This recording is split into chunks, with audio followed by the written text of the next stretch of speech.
Vamos acordar, vamos acordar. Segundo a Polícia Civil, Carlos Roberto Ferreira, o Galo, é um dos chefes do PCC em São Paulo. Em 2008, ele foi preso após um roubo a banco que terminou com perseguição policial e invasão à residência com reféns. 11 pessoas ficaram feridas e 3 morreram, entre elas um PM e Balengo, um dos líderes da facção criminosa. Hoje, responsável pelo controle de pontos de venda de drogas, de acordo com a investigação, Galo ainda não vai precisar cumprir na cadeia os 65 anos de condenação em primeira e segunda instâncias que sofreu por latrocínio e roubo. Ele foi beneficiado por uma decisão do Supremo Tribunal Federal. O ministro Ricardo Lewandowski concedeu habeas corpus ao bandido, alegando que a execução da sentença antes do fim de todos os recursos ofende o princípio de presunção de inocência. Só que em fevereiro, o plenário do STF determinou que depois da decisão em segunda instância, a pena já pode ser cumprida. Quem perde é a sociedade, que fica absoluta à mercê do momentismo ou da circunstancialidade de apenas um ministro decidir e criar jurisprudência contrária ao majoritário entendimento da Corte. Olá, meus amigos. Quando eu digo que eu tenho vergonha de ser brasileiro, quando a youtuber vai lá nos Estados Unidos para dizer que também tem vergonha de ser brasileiro pelas coisas que acontecem aqui, ainda tem gente que tira sarro, que dá risada e que até vaia. Será que essas pessoas estão mesmo preocupadas com o Brasil? Então eu vou ler uma matéria aqui para vocês que me deixou extremamente revoltado. Saiu aqui no Globo, né, que o presidente do Supremo Tribunal Federal, o Ricardo Lewandowski, mandou soltar um prefeito acusado de desviar dinheiro público, né? Ele mandou soltar o prefeito do interior da Bahia que estava preso após ser condenado pelo Tribunal Regional Federal da 5ª Região. José Vieira da Silva foi acusado de fraude em licitações e desvio de dinheiro em outra cidade, São João do Rio do Peixe, também na Paraíba. Os recursos foram repassados pelo governo federal na década de 1990. Olha, desde lá de 1990 eles estão prorrogando esse caso e só agora que o cara foi preso e de novo o Supremo Tribunal Federal passando por cima dos outros ministros, mandando soltar bandido. Para vocês terem uma ideia, o caso foi em 1990 e o julgamento só aconteceu em 2012.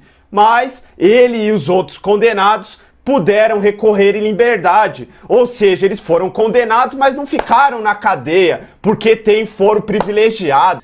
O Ricardo Lewandowski, então presidente do Supremo, de 200 prefeitos que recorreram para voltar para o cargo, chuta você, quantos voltaram para o cargo de 200? Eu não faço ideia. Chuta. Metade? Todos voltaram para o cargo. Tinham prefeitos presos. O Lewandowski mandou tirar da cadeia e pôr na cadeira de prefeito.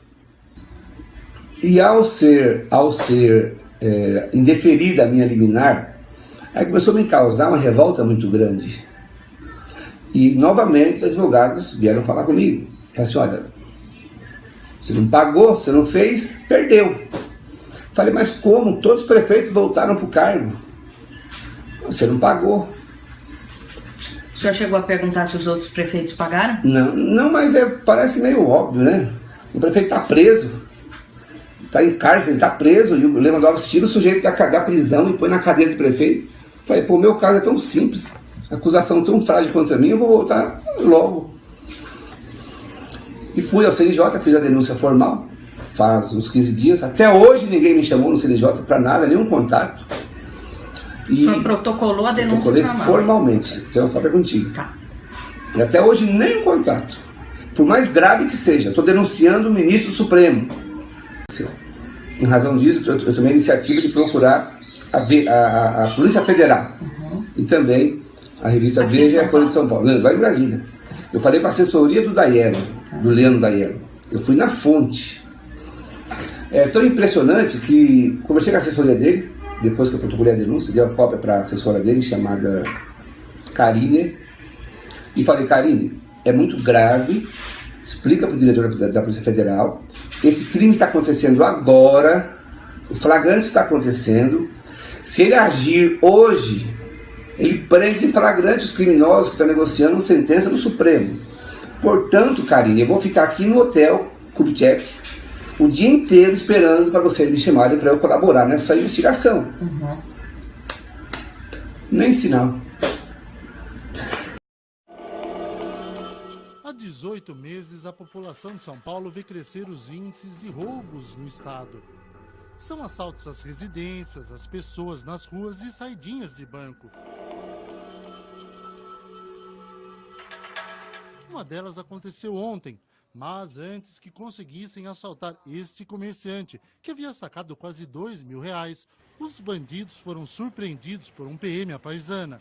Um deles foi baleado. O outro preso mostrou a certeza da impunidade. Vai saidinha de banco todo dia? Todo dia quase, senhor. E hoje caiu? Hoje caiu, senhor, Os perdeu. últimos 10 dias foi quanto? Eu tava de festa, eu tava na praia curtindo. Os roubos e latrocínios deixam a população aflita, com medo. Basta andar pelas ruas de São Paulo e perguntar: você conhece alguém que já foi assaltado? Muitas, inclusive eu.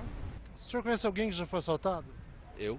Bom, eu mesmo já fui há uns anos atrás. Eu, particularmente, conheço muitas pessoas que foram assaltadas. Eu mesma. O novo secretário de Segurança Pública de São Paulo, Alexandre de Moraes, tratou a questão como prioritária em sua gestão. Além do combate aos roubos e latrocínios, a polícia terá de centrar esforços contra o crime organizado, que começa a espalhar raízes por vários pontos da sociedade. No setor de transportes, a Polícia Civil descobriu que o primeiro comando da capital, PCC, estaria usando frotas de ônibus em nomes de laranjas para lavar o dinheiro do narcotráfico. Esta cooperativa é alvo de uma investigação. A Transcooper contratou juristas de peso para se defender em vários processos. Tudo de maneira legal. O detalhe é que um deles é justamente o novo secretário de Segurança Pública de São Paulo, Alexandre de Moraes. No começo de 2014, a Polícia Civil realizou uma operação na sede da cooperativa e deteve 40 pessoas, 13 delas ligadas à facção. Participava da reunião o então deputado estadual petista Luiz Moura. O que já saiu sobre o Alexandre de Moraes com relação ao PCC. Então eu estou resgatando aqui, ó, tô lendo o meu post no Yahoo. Manchete da Folha de São Paulo, de dia 23 de maio de 2014. O deputado estadual Luiz Moura, do PT, participou de uma reunião em março deste ano, março de 2014, a manchete é de maio, em que estavam presentes pelo menos 3 integrantes da facção criminosa PCC, de acordo com informações obtidas pela Folha de São Paulo na cúpula da polícia. Entre eles estavam os criminosos acusados de participar do furto do Banco Central no Ceará em 2005, quando foram levados 165 milhões.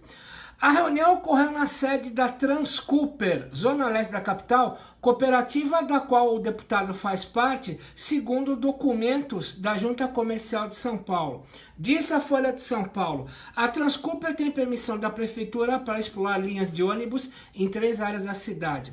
Agora, nesta segunda-feira, dia 9 de janeiro, quando faz aniversário, 72 anos, o grande Jimmy Page, guitarrista do Led Zeppelin, nessa segunda-feira, 9 de janeiro, se completam 2 anos de um rombo do Estadão. Vamos falar da Transcooper. Diz que o secretário Alexandre de Moraes participava de um pool de advogados que começou a advogar para a Transcooper no dia 27 de janeiro de 2011 em causas civis e administrativas, né? Ou seja, o Estadão provou que o ministro da Justiça já advogou para uma empresa que, segundo a Folha de São Paulo, é ligada ao PCC. Ministro, só responde uma coisa pra gente, eu não tô te acusando de nada. Eu só quero uma satisfação como todo brasileiro. Você não usa a palavra PCC para explicar essa crise, porque você já advogou para empresas do PCC? Eu acho que você deve essa satisfação agora, porque eu estou requentando o material do que já saiu na Folha e no Estadão. Mas é hora do senhor explicar o porquê do seu silêncio para falar as 3 letrinhas mágicas PCC.